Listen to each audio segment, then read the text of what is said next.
आज से हजारों साल कबल की बात है कि मुल्क बाबुल में एक बादशाह की हुकूमत थी जिसका नाम नमरूद था। नमरूद निहायत ही सरकश और जालिम शख्स था। इसने खुदा होने का झूठा दावा कर रखा था और जो इसे खुदा नहीं मानता इस पर बहुत सारे जुल्म और सितम करता था। नमरूद खुद बुत परस्त था और अपनी सुल्तनत में भी बुत परस्ती के इशाद किया करता था। नमरूद के महल में मुख्तलिफ कीमती पत्थरों के बनाए हुए बहुत सारे बुत रखे हुए थे। अल्लाह ने नमरूद और बाबल के लोगों की तरफ हजरत इब्राहीम अलैहिस्सलाम को महबूब फरमाया।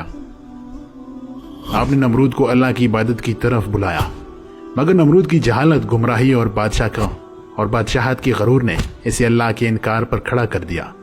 जब हजरत इब्राहीम अलैहिस्सलाम ने कहा मेरा अल्लाह तो वो है जो जिंदा करता है और मारता है, तो नमरूद ने जवाब दिया मैं भी जिंदा करता हूँ और मारता हूँ। इब्राहीम अलैहिस्सलाम ने कहा मेरा रब मशरिक से सूरज को निकालता है, अगर तू खुदा है तो मगरिब से सूरज को निकाल कर दिखा। यह सुनकर नमरूद लाजवाब हो गया। नमरूद ने गुस्से में यह हुक्म दिया कि इब्राहीम को बतौर सजा आग में डाल दिया जाए। लिहाजा बाबुल के लोगों ने एक खास मकाम पर लकड़ियां जमा करना शुरू कर दी। जब लकड़ियां जमा हो गई तो नमरूद के हुक्म से इसके कारकुनों ने इसे लकड़ियों में आग लगा दी, जिसकी हरारत इतनी ज्यादा थी कि कोई भी इसके करीब ना जा पाता। जब हजरत इब्राहीम अलैहिस्सलाम को इस जलती हुई आग में फेंका गया तो अल्लाह के हुक्म से वो आग ठंडी हो गई। जब नमरूद को यकीन हो गया कि आग इब्राहीम अलैहिस्सलाम का कुछ नहीं बिगाड़ सकती तो आपने इसको आजाद कर दिया। मगर नमरूद और अहले बाबुल इस मुआजिज़े के बाद अल्लाह और इसके सच्चे पैगंबर पर ईमान ना लाए। इसके बरखिलाफ नमरूद ने बाबुल में एक अजीम मीनार बनवाने का हुक्म दिया जिसके जरिए और इब्राहीम के खुदा से मुकाबला कर सके। इसने मजदूरों को यह हुक्म दिया कि इस मीनार को इतना बुलंद तामीर किया जाए ताकि बादलों तक जा पहुंचे, ताकि वो आसमान के खुदा से जंग कर सके, इसकी सुल्तनत को भी फतह कर सके। यह मीनार तामीर हुआ और बादलों को छूने लगा तो नमरूद इस पर चढ़कर खुदाई का दावा करता था और आसमान की तरफ देखकर खुदा को ललकारता था और लोगों से कहता था आसमान का खुदा कुछ जवाब नहीं दे रहा क्योंकि वो मेरा मुकाबला नहीं कर सकता। लिहाजा ये देखकर नमरूद की पूजने वालों की तादाद तेजी से और ज्यादा होने लगी और जोग दर जोग लोग इसके आगे सजदा रेज हुआ करते थे।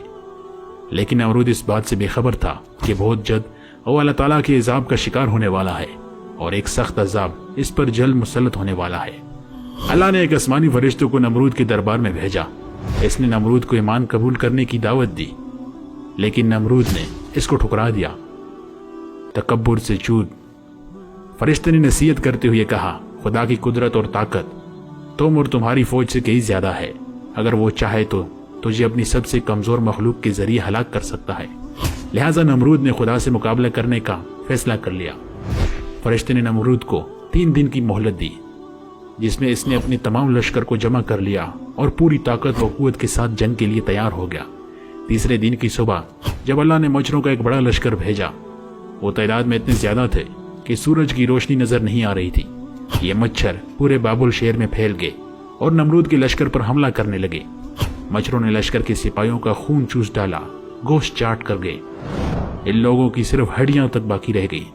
एक मच्छर नमरूद की नाक में दाखिल हो गया और नाक के रास्ते दिमाग में घुस गया और मगज खाने लगा।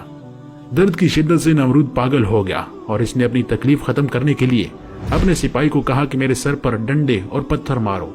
सिपाही जब इसके सर पर थप्पड़ मारते तो मच्छर काटना छोड़ देता। इसकी हालत इतनी गैर हो गई, अब जो भी शख्स नमरूद के दरबार में आता वो इसके सर पर जूते मारने को कहता। यूं इसे 400 साल तक जूते और डंडे पड़ते रहे। खुदाई का दावा करने वाला इतनी बड़ी सुल्तनत का बादशाह जिल्लत की मौत मरा। उम्मीद है दोस्तों हमारी आज की वीडियो आपको पसंद आई हो। वीडियो पसंद पर लाइक करें, शेयर करें, चैनल पर नए हैं तो सब्सक्राइब करें। शुक्रिया।